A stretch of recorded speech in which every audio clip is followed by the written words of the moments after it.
So I want to talk about the EP Naked. Oh, and thanks. how beautiful it is. Oh, you like it? Oh, I love it. Oh, thank you so much. Here is like the most beautiful love Thank you. song. Like it really is. Like the description was amazing.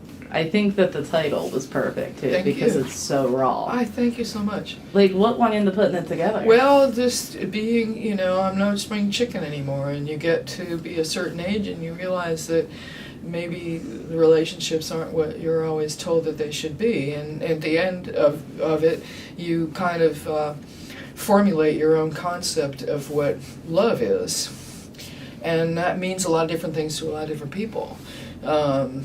And at the end of the day, all you can do is go, you know what, I'm here. If you need me, I'm here.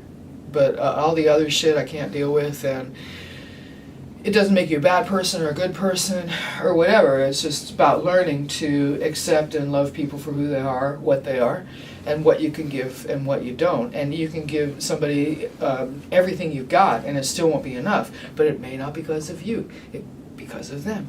So that's what that's accepting, And like I did everything I could. I know you made me a better person, and I will always love you. But you got to figure some shit out yourself. But I will always be here, no doubt. Yeah. So I mean, writing about a lot of heavy subject matter sometimes, is it ever hard to get yourself out of that headspace? It's impossible. I work hard. That's why I just went to see ballet. Because it is, yeah, it is, and you can't live there all the time. It's really been a process to learn how to manage the situation, because the art of it, the music is so intense that it really can fuck up my life if I give it all up. I've got to learn to pace, and it's very difficult, but I think I've done it better in the last year than I've ever done it, really. You still have ups and downs and just can't control everything, obviously, but it's like if something is that strong, and as an artist I feel things that strong, I've had to really learn. It's like living with a bull in your house. It's just like I gotta put the bull away sometimes, because it doesn't make it easy for the other human beings in your life, and you love them and you want it to be easy. It doesn't make it easy for you, so it's like it can't be that intense all the time, and I've had to learn to really balance it and challenge it, and I think that's something everybody's got to do in their life, no matter what you do for a living. You just got to learn to balance your emotions, and for me it's been extremely difficult for a lot of reasons, but I think this year I've done better than I've really ever done. Maybe I'm just drinking more.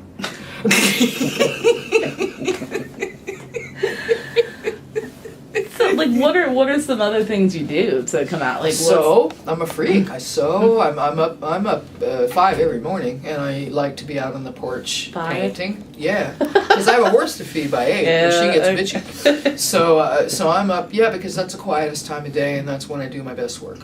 And so I'm up at 5 before the phones start ringing, before anything starts happening, and it's just gorgeous. When the sun comes up in the desert, it's beautiful, and my horse knows I'm up, and we're all together, and that's pretty much our family time. That sunrise and sunset is our family time, and I find that those times of day give me a lot of energy, so I try to tune in on a religious worshiping level to those times of day, It's so. got to be beautiful out there, though.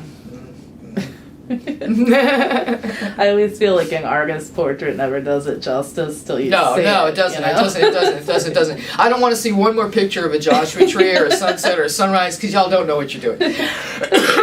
You got to be there. Yeah. Absolutely. So, you have 3 songs that came out on the EP. Yes. Is there any more coming? Yes. Oh my God. Yes. I have a couple things that are really hardcore that I'm working on, and one of my goals is really to focus on something and really see it through to completion before starting something else. The soundtrack that I've been working on for this play, or it's going to be a play or whatever, but about one of my best friends in my life who just passed away a couple years ago, and she was a major psychic in New Orleans, and my mentor and my teacher. And she was 90-something, and she finally passed away, and she was tried as a witch in 1962 in Arkansas, and I even got the transcript from the district attorney, and so I'm writing her story. She was tried as a witch, and she won. She won, and but she didn't want me to write about it when she was alive. And I've known her for 20-something years. So it's not like I've been waiting for her to die. I just respected her wishes. But I've been working You were on carrying it around. I've though, been too. working on it that long. And so I'm writing the soundtrack and the script at the same time. And it's a story that needs to be told because she won. She proved that her lawyer quit the day before the trial.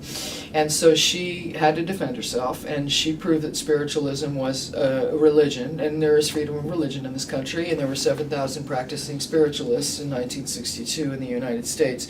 And so she won. But her lawyer quit the day before because he got death threats for defending her. It's 1962 in Arkansas. Yeah. That's Bible Belt shit. Yeah. So she's there doing this, and then during the I'll give away the ending. I don't care because if I get hit by a truck tomorrow, I really want people to know the story, and it's really good. But and so she ends up having to defend herself at this trial, and during the whole trial, she's on the witness stand and she sees somebody walking around the witness stand. Only she can see, of course, because she's a medium, and so she sees this guy walking around the witness stand with a limp in a white suit. And anyway, she wins, and then after the trial, she asks the judge, who was the guy that I saw in the white suit with a limp walking around? And they look at each other and point to the wall to a portrait. And it was the DA who'd worked there for years at the courthouse, yeah. And so he had defended her from the other side. And so you can't, and she won. And the transcript to read was just incredible. It was just like, wow. She got death threats, all kinds of shit. It was nothing less than a witch trial because she was a reader and she helped people and she read. And this one old lady left her everything that she had, $600. She left her everything, her mink coat, her this and everything. And the husband flipped out. And that's who initiated the lawsuit. So it was like, it's something to prove. I believe in that, of course I do. And she was a good friend of mine. And she said, just don't do it when I'm alive because I don't want to go through that again. She said, I don't want to see those people again. Friends that I helped, people that I helped, I just saw them in that courtroom looking up at me and pretending they didn't know me. She said, I'm not going to do that again. So for 20 years or so, I've waited to do this, and this is probably going to be the most important work in my life because I believe in every aspect of it. And she was like my mother for many, many years, and I believe in it, wholly, with my whole soul and body. And the Bottom of the Cup in New Orleans, they were like a second family to me whenever I was in New Orleans, and she worked there for a very long time. And so I believe in that, and that's pretty much what I'm trying to work on and get done. How much does the music become a character in those things? Hugely. And that's a great question, by the way. I was working on another film at one point that didn't come to fruition. A lot of things don't because film is a pain in the ass and there's like too many hoops to jump through and somebody's going to block it. Even if I do all my shit, the director's going to fight with somebody or whatever. But it was interesting because for this particular film, I'd worked out a different instrument for each character, and you only heard that in the film up until the ending, and then they all came together as a track. So in other words, if you took a track, a completed song, and if you pulled it all the tracks and left for one instrument, the one instrument becomes the two instrument, the three instruments, four instruments, and then all these characters come together at the end. And it was really, really cool. And it's a shame that the film didn't get made. Oh, well, I think it did get made, but I don't think I worked on it at the end of the day because they wouldn't pay me. But and I worked on the first one for free. But I like that concept. And as a matter of fact, that is a very valid concept on all kinds of levels. It's just like, that's where we find our harmony with people. That's why we're with the people we want to be. So if you put that in musical terms, the music... How symbolic is it? Yeah, absolutely. The music does become the character, and that's really important because somebody sounds like a bass violin and somebody sounds like an annoying flute. But when they come together, it's a really interesting. I mean, that's what happens in real life. But to put is it a challenge to make it blend, though? No. No.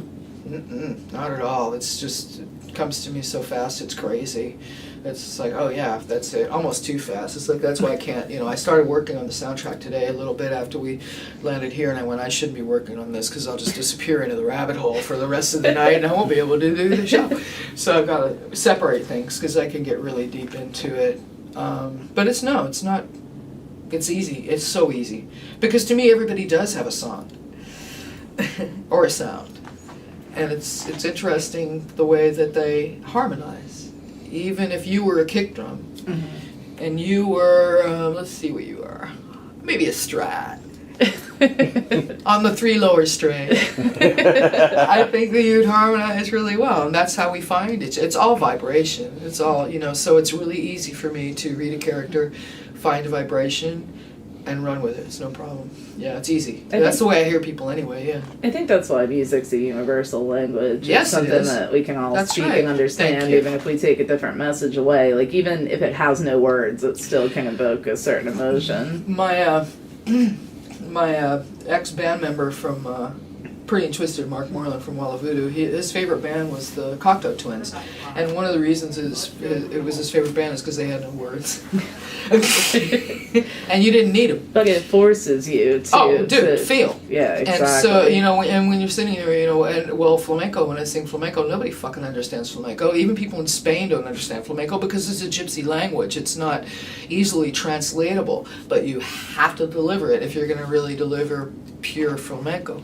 And you do that. I don't care. Either you feel it or you don't, man. There's a lot of that interpreted through dance, too. Through who? Through dance with that, too. It is. That is true. Some of it is. It's really impossible to separate, really. But the beginning of flamenco was guitar and voice and dance. Oh, wait, no, sorry. Voice and dance, exactly. Mm-hmm. And then guitar came later. So it was just like you're sitting in the fields picking grapes, and then at night you build a fire, and you're just like... That's it, and you get up and dance and do your thing, and that's pretty much all they had. Guitar did not come till later, but when you hear it and you feel it, or like any music that you hear that's non-English speaking, I mean, when you hear the soul in the singing or the playing, you don't give a fuck where it's from or who did it, you just feel it. Absolutely. And that's the important thing, and that's universal. That is the universal language. Oh, without a doubt. Just drums. You don't even hear it. Sit and bang on a tree trunk, baby. But if you got rhythm, everybody's going to hear it. If you're blessed with it. Yeah. So with touring, I know you have a few dates coming up now, a couple in July. Did I see, what's the rest of the year kind of play out like that? I've come to the conclusion that you can plan out maybe half the year, but the rest of it, other things will come from that, and so you kind of got to let it flow. I'm really kind of madly working on this script and this soundtrack, but I still don't know how it's really going to get made, so it doesn't matter because I'm going to do it anyway. But I think that, from little things, other things happen, and I have really given up the whole being a Virgo, like a fucking 4-planet Virgo. I really want control of everything, and we all do, but you don't have it. And so what you can, you do, and what you don't, you don't. I really am just happy to, I'm going to shoot this show. And my problem has been finding a location that I'm comfortable doing it. And I almost came up with it, but I just don't want to do it in LA. I just don't. And so Felix, who's he's been my front of house engineer for a long, long time, and he's helped me put it together with another guy from Apogee Labs, Chris, who's brilliant as well.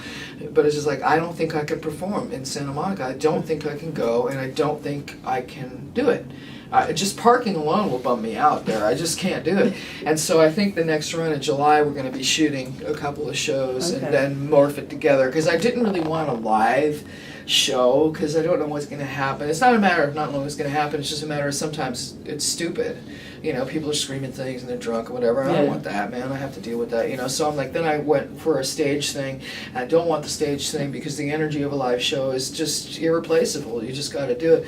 So we'll see. But I think the July run is what we're going to shoot. So I talked to Felix about that, and so that'll be shot, and that will be DVD. Yeah. Nice. Yeah, and then the soundtrack, the album will be a completely different album. But I want to go back. My friend Brian, who worked for Leon Russell with me as well, and who recorded the 3 songs in my living room, and I loved him so much. I love the guitar sound he got so much that, he's watching my creatures, and he's got the mobile lab at home. So the mobile lab is sitting at my house waiting for me to get back, and I'm going to crash into that studio, and I'm going to burn. Technology is great with that. Like, it's just so easy now to do it from home. But it is, and it is, and I have too much stuff to do at home. And I did have a good rig at home, and I was recording myself, but I got to say, I know how to record myself. I know all that shit. Trust me, I can bury any engineer that will walk in this room right now, but it really is, I just don't want to have to do it. I want to walk in and I want to sing it, and I just want to do it and have somebody else do it. So for Brian to be around has been an incredible gift. and it's great. And he cooks steaks for my dog, so he That's a spoils plus. my dogs. And when I get home, I'm gonna be fucked because I'm not giving my dog steaks. Jesus. Have you ever thought about like the things like what are they now, like the pledge music or the crowdfunding or the Kickstarter? I have. Like those things. And I had to say, I have, yeah, I thought about it a lot because I am also Joshua Tree Tattoo. And I have clients fly all the way from New Orleans and all you come up and to get ink, and I love that. It's really fun. It's really nice. It's a nice way to hang out with people, and they are really happy with my work, and that makes me happy. I like what John Waters said about that. He just said, I feel like I'm begging and I don't want to do it. I've heard that a lot. And I can't do it. I just can't. I'm an idiot. But I think Amanda Palmer raised like $1 million or some shit. But it's just like, I just can't do it. I just don't feel good about it. I'll earn it. It's cool. I'll work for my money. I don't want you to I've heard like too the pressure is there too sometimes. Yeah, where right? It's like and now I have to listen to what you think about my music?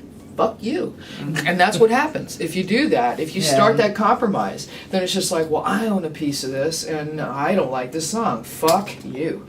Because nothing will stop me from doing that. I can't even judge what I do. It's not up to me. You know, I'm just channeling shit. So it's like, don't fucking do that. But it's a drag because, you know, but it's cheaper to make records these days than ever.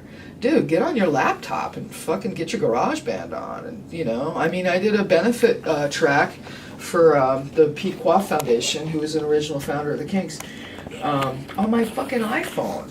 And it was, and they freaked out because I didn't have my shit set up, but they asked me for a track, so I'm just like, for England. So I'm like, okay, cool, this is all I have, this is all I can do. And they flipped out. It was great.